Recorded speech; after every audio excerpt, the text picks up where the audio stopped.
All right, so the topic that we're going to look at here basically is today we're going to build a class that downloads a set of historical stock data. So what we're going to end up doing, I guess I wouldn't really call it hacking, but we're kind of going to take a peek at something here. Anybody have a company that they want to look through? Apple? Why does everybody always say Apple? Winchester. Winchester? I'm sure they're publicly listed. I just don't know their name. How about we look up I don't know. Let's see what. Well, Facebook is pretty new. Let's pick something. They're pretty new too, because we want to look for IBM. There we go. Thank you. We want to look for something that's got a lot of history, and IBM is way back. So here's the idea. The beginning of this project will have many pieces on it, but eventually you're going to have your own version of this chart. You're going to be able to graph a chart of data you pull from the internet. And don't worry about that. I'm going to step you through, and I will just leave the holes for you to fill. So we'll walk through together, and I'll say, here's your job now, and as long as we all patch those holes up, we'll have something that's pretty tractable when we're done.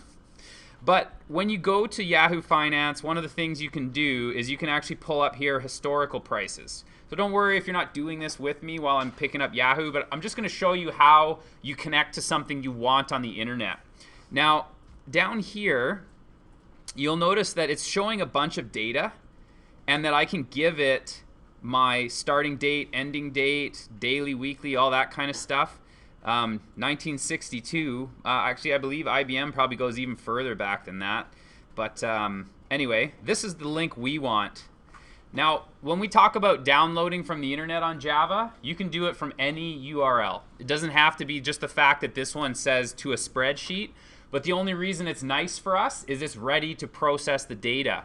If you were trying to do it, it is certainly possible to scrape from the web page, meaning you could just go to this one and download that actual HTML file and then look through the HTML to find this table. But that's a whole other process in string processing, and I don't want to overcomplicate it.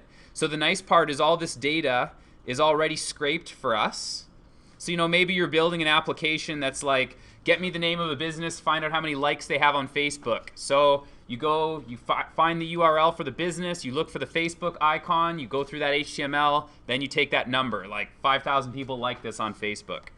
But that could be something you look at later. This is all we want now. If I click on that URL, it's going to tell me, well, first it's trying to tell me, do I want to download the file? I'll say yes, please. And I'll show you what it looks like so that you have an idea of how we're going to process this data. So you can open it in Excel, but I don't want to.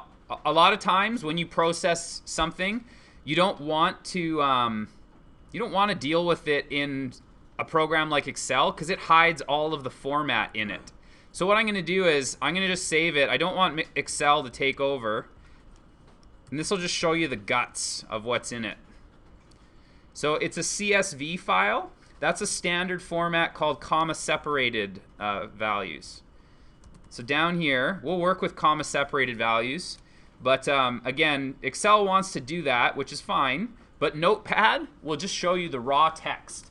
So if you're ever not sure what the format of a file looks like, whoa, that's it. And the other one, of course, is... This was all the way back to 1962, by the way, which is why it was there, is WordPad. WordPad will have the, you'll be able to see the format a little clearer. But both of those are pretty good at getting the format so you can figure out what to do with the raw data. But this is my raw data now. So you see the first line is the titles, date, open, high, low, close, volume, and adjusted close. And what adjusted close means is going to be important to us. The adjusted close means... For example, if you bought shares of IBM, there may be, for example, a stock split, which means IBM goes up so much in money, maybe it's worth $1,000. And then they say, it's hard for people to buy shares of our company because they're $1,000. So what we're going to do is we're going to cut the price in half to $500. But then all your shareholders would be furious that you cut the share price in half, unless you gave them twice as many shares at the same time. So when you split a stock, what it means is if you half the price, you double the shares. If you took the price down by a tenth, you would make 10 times as many shares. That way, everybody still owns the same amount of everything. It's just that instead of trading $1,000 shares, you'd be trading $100 shares. So, you know, for example, if I go back far enough, and 1962 ought to do that. Here we go. See, at the time, back in 1960, you would have paid $550 for a share of IBM. That was huge money back then. But what's it worth today? Well, that means somebody back on that day would have paid $2.38 because now it's worth $190, meaning they made about, I don't know, 80, 90 times their money if you would have invested back in 1962. This is the equivalent price that takes all of that stuff into account, which we're going to want to use because otherwise if we graphed this stuff, these numbers here, this would be like telling someone, well, since 1962, the stock is worth less than half. And that's not accurate. So that's why this adjusted close is included, is so that you can make sense of what would its value have been in today's money back in 1962. Hopefully that's kind of makes sense. But again, I'll try and walk you through as much of this as I can. So the first problem we want to tackle is how do we get this? And I'm going to start there with you. And I'm going to go in and make a new class. Now, one idea that we're starting to play with as we build up our Java and computer science skills is this idea of data separation from interface. So any data processing happens behind the scenes with different code than your interface. That way, whenever you want to change one of them, it doesn't affect the other. So I'm going to make a class here. Let's call this stock downloader. And this class is going to handle the task of downloading quotes from the internet. And if I take a peek, this is where I find the values, and I'm going to make constants to track them down again. So I'll show you what I mean here. I'm sure that if you see what I'm talking about, you'll go, oh yeah, I gotcha. This is the kind of thing I would want to do for my constants, by the way. Like,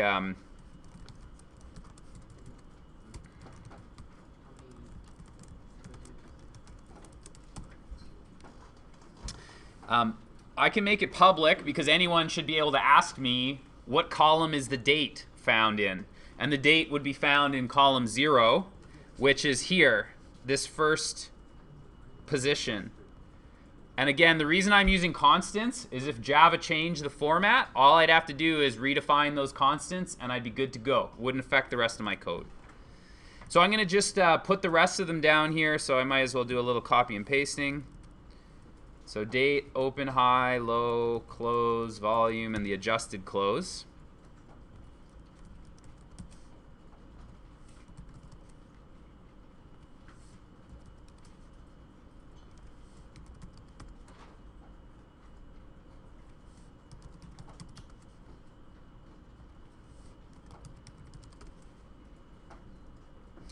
And this is where they're located.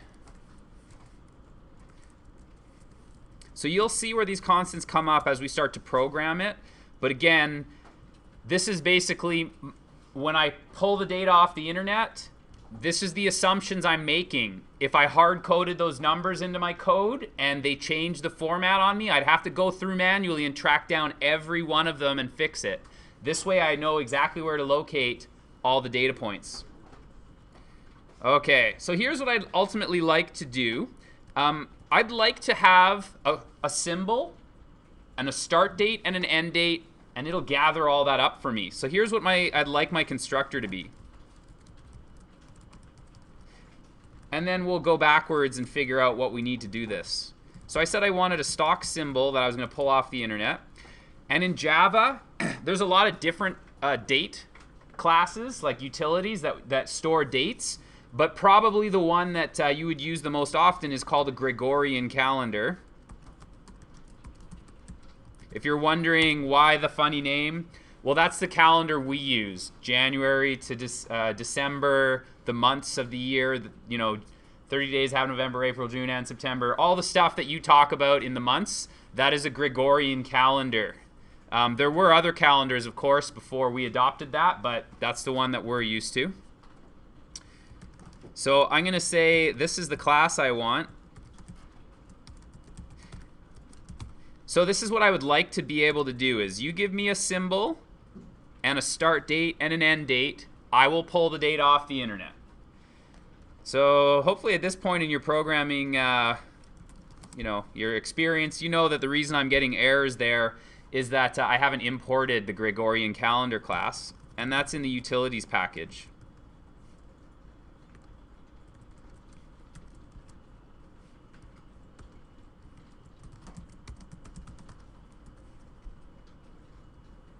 Okay, so when I record, it's quite laggy. So hopefully it'll, let's see. Oh.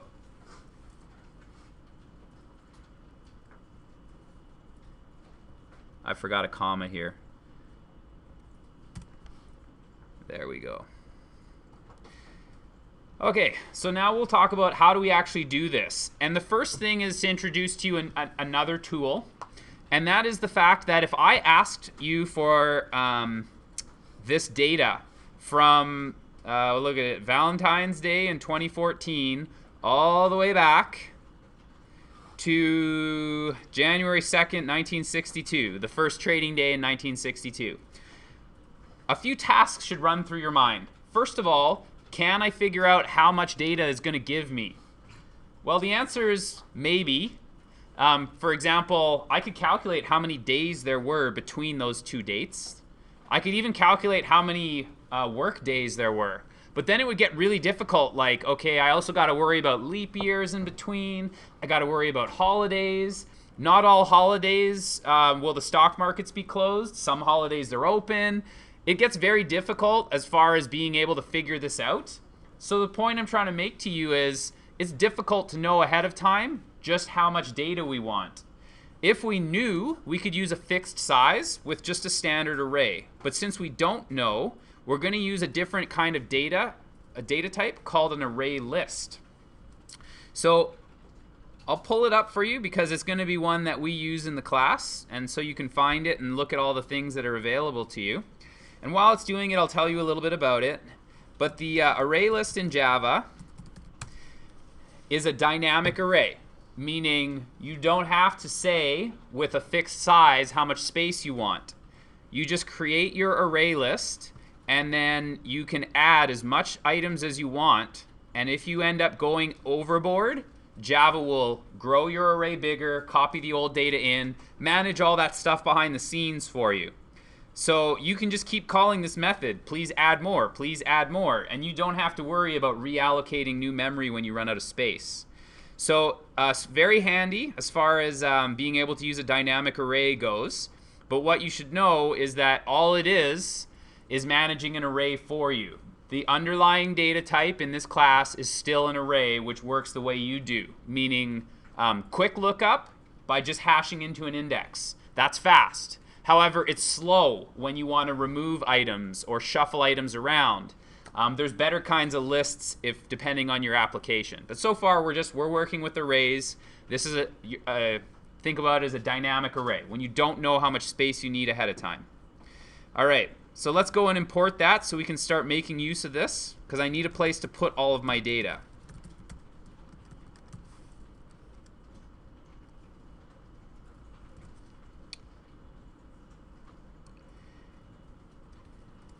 And the way I would like to store it is that someone should be able to ask me for an array of this data. Now I could do a two-dimensional array. However, we're not there yet, and that might have just blown your mind if I said that there's such thing as a two-dimensional array. We'll talk about that. We'll do a different set of exercises. For now, we can just make a bunch of parallel arrays, something we have talked about. So it's going to look like this. I'm going to make an array list. And the type it's going to hold is a Gregorian calendar. And I'll call this my dates array. So the new thing about using an array list is you see these angle brackets. That's you telling Java what kind of thing the array will hold on to. The word you're going to be looking for is a container. Anytime you want a container class, there's tons of built-in types in Java. There's lists, there's queues, there's hash sets, there's maps, there's all kinds of stuff. They all function the same way independently of what they hold on to. So Java still needs to know what you're going to hold on to, and that's how you say, this array list holds Gregorian calendars. So I'll just fill out the other ones. These will be my opening prices. And you notice I have a capital D. That's because containers have to hold objects. They can't hold basic data types like lowercase double. If you do this, you're going to get an error. Okay? So good news is Java has what we call a wrapper class that basically just is an object version of the double. And it's even made a shortcut. You can exchange one for the other. You can say my basic data type double equals my object double, and it will do what's called auto boxing and convert it for you automatically. So we can work interchangeably with them, but we have to have objects here. Okay, so let's get the rest of these array lists out. And the array lists correspond to my data up here. So I also want highs. Time to do a copy and paste here to get a little bit more. I also have lows. I also have closes. And I have volume. But the volume is how many shares were traded. That's an integer. So I'm going to use that wrapper class for the integer class. And then finally, I want my adjusted close.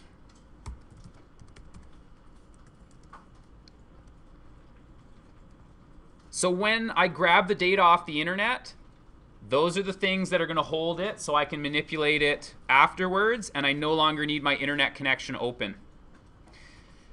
Okay, so just like you do with any other kind of array or object, you need to create that memory. So let's go and initialize it.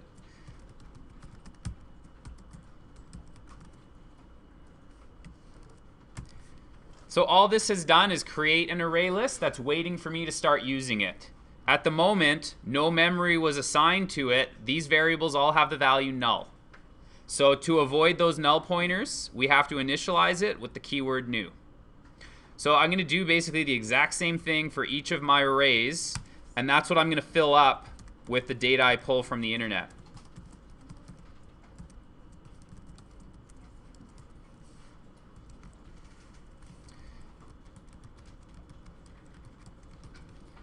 Okay, so I got my highs, my lows, closes, volumes, and that needs to be an array list of type integer, and my adjusted closes.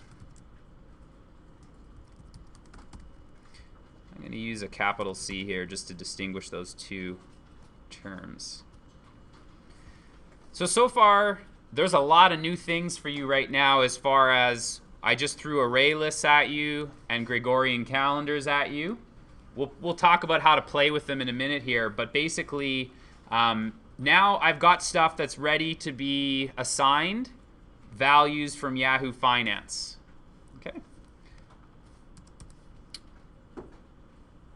Okay. So we need to go back and take a little peek at that the URL that I'm looking for, and that was this one over here. So if you were looking for it, one way you can get it is if you copy it, and we'll decode this. So I'm going to copy that. There's generally whatever language you use, there's going to be something like that there. So here's the URL that I'm using as my example. That gets me my data. So we have to try and decode this and figure out what was Yahoo doing here.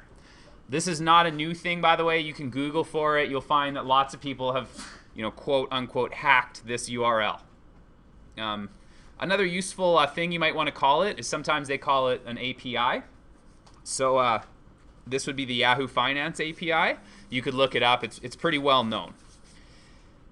Now, if I try and figure out what's this URL doing, well, it's making a request to this address, and it's posting a bunch of variables. So what do you think S equals IBM means? Yeah, so that's the stock is IBM. So you've already done some decoding here. What do you think that C equals 1962 is? That's the beginning date, right? So we got to decode this. Now here's something funny. A equals 0. Can you think like a computer scientist? Why would A be equal to 0 in that date? What about the month, Pranit? You're on the right track. Right. January would start at index 0. So that is January 2nd, 1962 that you're seeing in this URL. 02/1962. So now what we can do is we can actually pull that stuff out and start making the URL we want. Okay, so here's what we need. The URL that I'm going to build is going to look like this, but I'm going to put in our data, not this one that only gets me IBM from 1962 to present. Okay, so I'm going to manipulate this a little bit here. So I want that URL right up to here. Sorry, right up to here. But I don't want it to say IBM. What I would like instead is to use the symbol that you give me up here in the constructor. So now, instead of being IBM, this URL will work for any stock from 1962 to present. But that's not very convenient because that's a lot of data. We may not want all of that data. So let's keep rebuilding this URL. This was our first month. So what I'm going to do with this is, instead of just hard coding in a 0, I'm going to use the start date up here. Okay?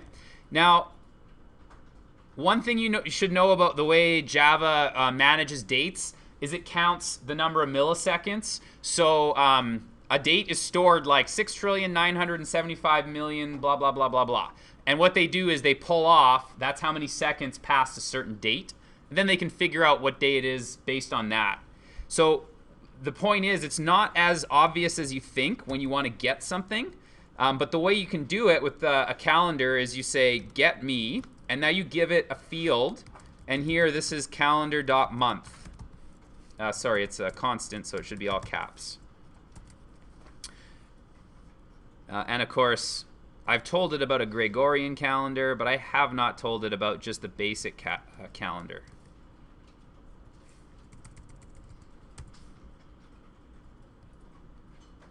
Okay. So this will actually go and get me what month it was based on the date you created. And the good news is, if you go and look it up, it's 0 based already. So January already corresponds to 0 because we're all crazy in this discipline, and for some reason we all decide to count starting at 0. So not only is the Yahoo URL starting at 0, Java starts at 0, and calendars start at 0 for us. All right, so getting on with it here.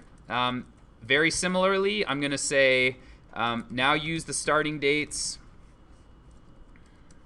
the day.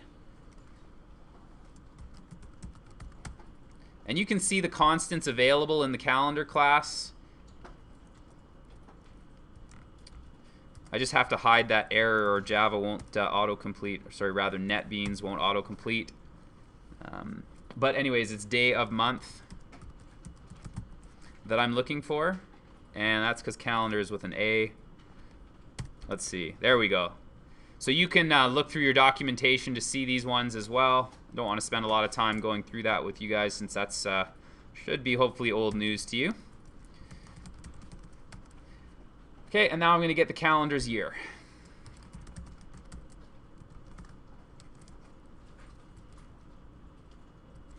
And I'll remove 1962. That's not useful to me.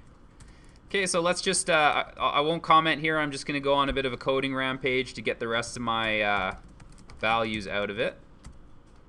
Same way as I did before.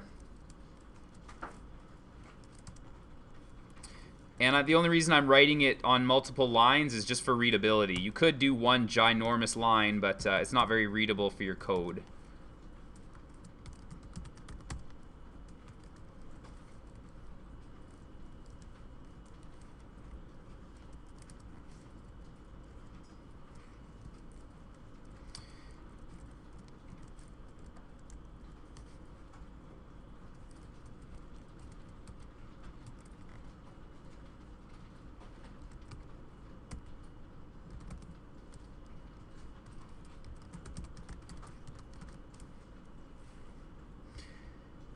Okay. Now the rest of this URL we haven't used quite yet, but we can take a look at it here. And G equals D and ignore equals CSV. Well, if we're concerned about that, what we can do is we can mess around with that URL up here and say, okay, what happens if we, instead of look for historical prices on IBM, let's look up Microsoft. And then I can see, will I get a similar URL? Like, what happens to those variables in it? And if you look, I'll go down here to that download spreadsheet. And I'll copy it.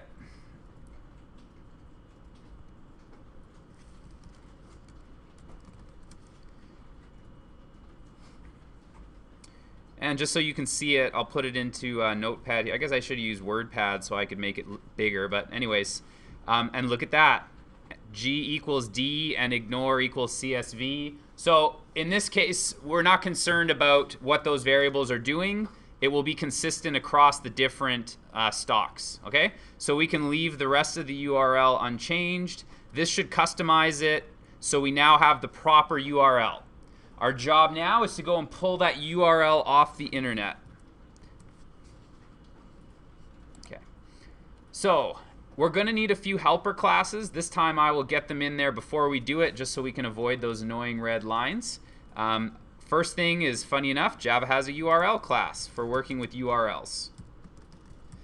Don't know if you guys realize this because you're probably too young, but Java was actually born out of the need for dealing with the internet. Like, how do we get computers on multiple platforms talking amongst the internet to be able to respond? And there's a lot of basically support built into it for dealing with networks and internet and things like that. I'm also going to add a familiar class to you. I'll show you how this familiar one can be used. It's one of the reasons we like using it, is it's very versatile. And that's the scanner. Okay. So the other classes I'm importing is the URL connection, and the scanner. Okay, so now we can make our connection. And down here, what I'm going to do with you is, first, what's something that annoys you about the internet? Anybody have a Netflix subscription? And just so I don't get sued here, I like Netflix. Netflix is good. But if you were doing this, it might happen. It gets slow. You might have a slow connection. Anything worse? It can time out. Times out, yeah. It might even just not exist, right? Like somebody says, hey, click this link, and you click on it and it says not found. So the point is, lots of problems can happen. And Java is a language that has a mechanism for dealing with this, where they force programmers to produce better code.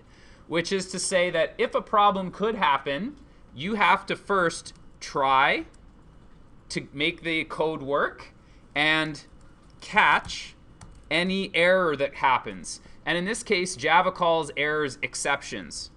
And you might have seen these throughout our time together previously, like array index out of bounds exception, something does not exist exception, or basically someone's telling you that you've done something that you're not supposed to. So divide by 0 might be another one. So what I'm going to do is say to Java, please try this for me.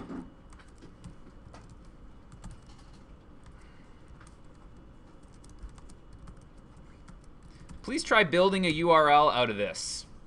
And if there's any issues, it might throw an exception out, and I could deal with that in here.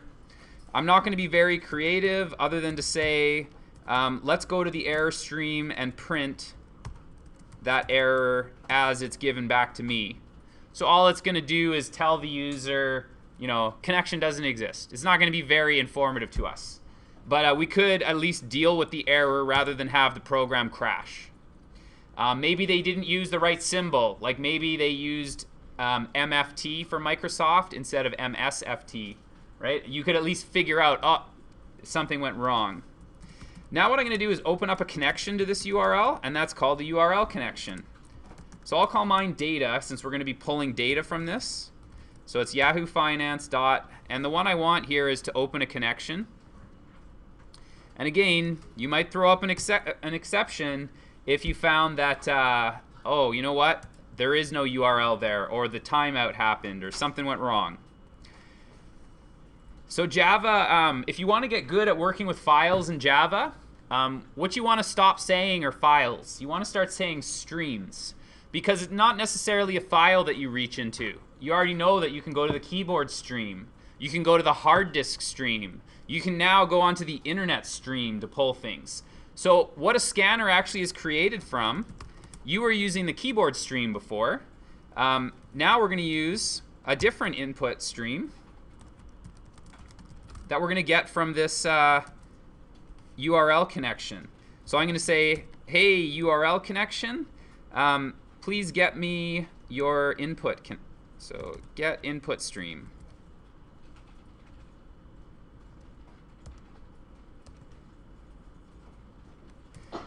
So scanners don't care what kind of input stream you give them. They operate the same way. Okay? That's a nice feature, because then you don't have to relearn how to use the class every time we change where your input comes from. So now instead of connecting the keyboard, I'm actually live on the internet. Right now the internet and Java can talk. So I've got my input linked, and the first thing I'm going to do is I'm going to check, do you have a next token? It could be that you did something and the file's empty. Maybe you did something horribly wrong. But if it's a proper connection and you have a line, I would like you to first skip that line. It's just the header.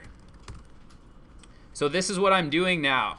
I actually, instead of opening the file, right here is where my cursor is. That's where the stream is.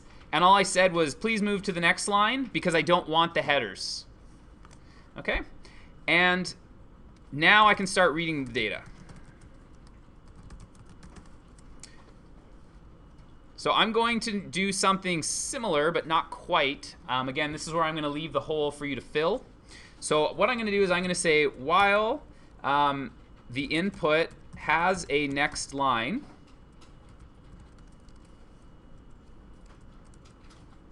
we're going to keep looking through it.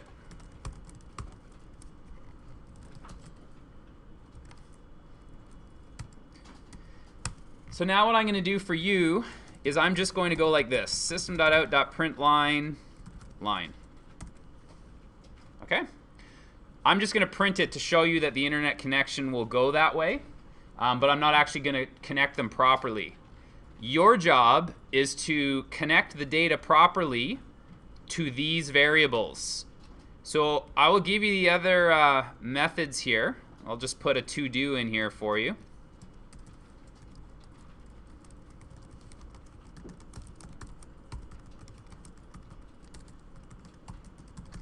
So that's the first to-do. What it should do is keep adding the data you're collecting.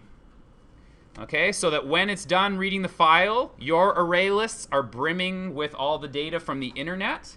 And then that way we don't need to rely on connecting to the internet every time we ask something. So here's the only other things that we should be able to do is, now that we've loaded up this data, let's make them accessible to people who want it. So an array list of type Gregorian Calendar, get dates. And again, I would like to provide access to each of these array lists. So I'll do another one here, and then I'm going to leave that hole for you to fix. So this will be, the next one is to get the opens.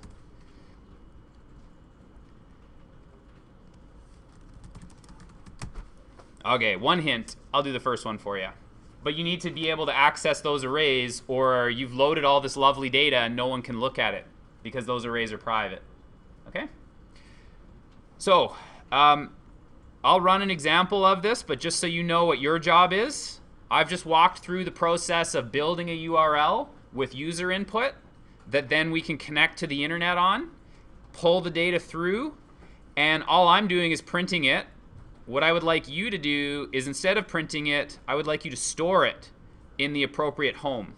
So when you get that line, the first thing that you're getting here is a date.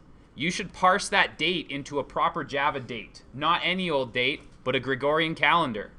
Then the next thing you should get is to store the open, then the high, the low, the close, the volume, and the adjusted close. You'll pump those into the right arrays where they belong. Then you've done all that beautiful work. You need to make sure that we can now ask for that data back from the constructor. Okay, so I'll just show you the connection happening for real. We'll go to our main method here, and I'll create a stock downloader.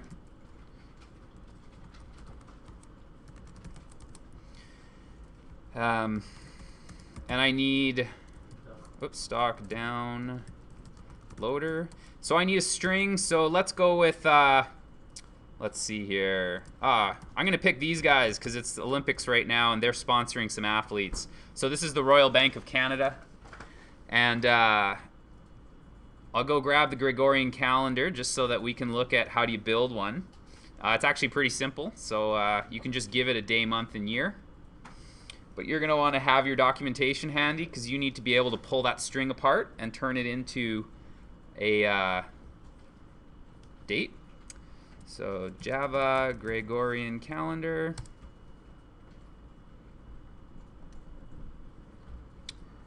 And here is the one that,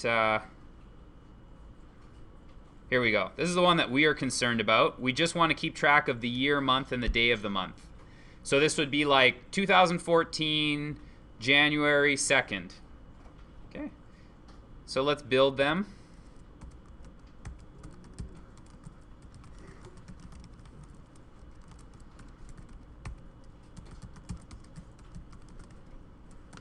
So this is going to be this year. Today's February, which funny enough is 1 because that's the second spot. And it is the 18th today. So what I'm going to do is go back 2 years. So there's 2012, February 18th. Oh, did I spell something wrong? No, why is February the first place, but 18th not like the 17th? Oh, sorry. Just give me a second here to year, month, day. What does it say? I didn't import it. I'll get to that question. Just let me get through one. Brain is only working one request at a time. Okay. And to answer your question, why is February the 18th, but the day is, February 1, but the day is 18? And the answer is, check your documentation. I'm not sure why they decided to go away from the zero-based index, but if you go and look at the documentation here, I'm not sure if we're going to get it right from this. Yeah, see here, the month value is zero-based, but this is the value used in the day of the month calendar field. It's not zero-based. Just like the year here is the actual calendar year. So I don't know what there must have been a reason. Maybe it's something to do with efficiencies, or I'm not sure. I don't know what the Java designers were thinking when they did it, but they did, so we have to obey their protocol where we use months as zero-based.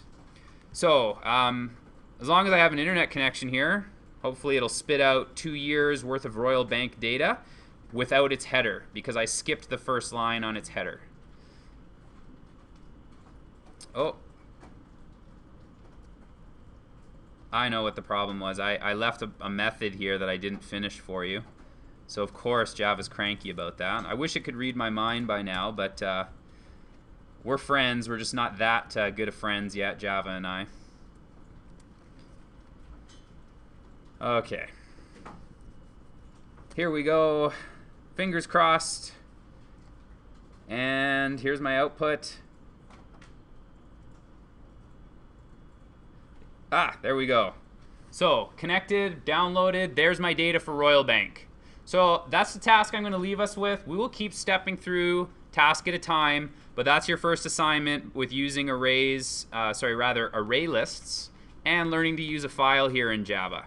Okay? This is a topic of our course that we will continue to work on as far as files and arrays and other utilities go, but that's your turn now to leave off where I'm stopping here.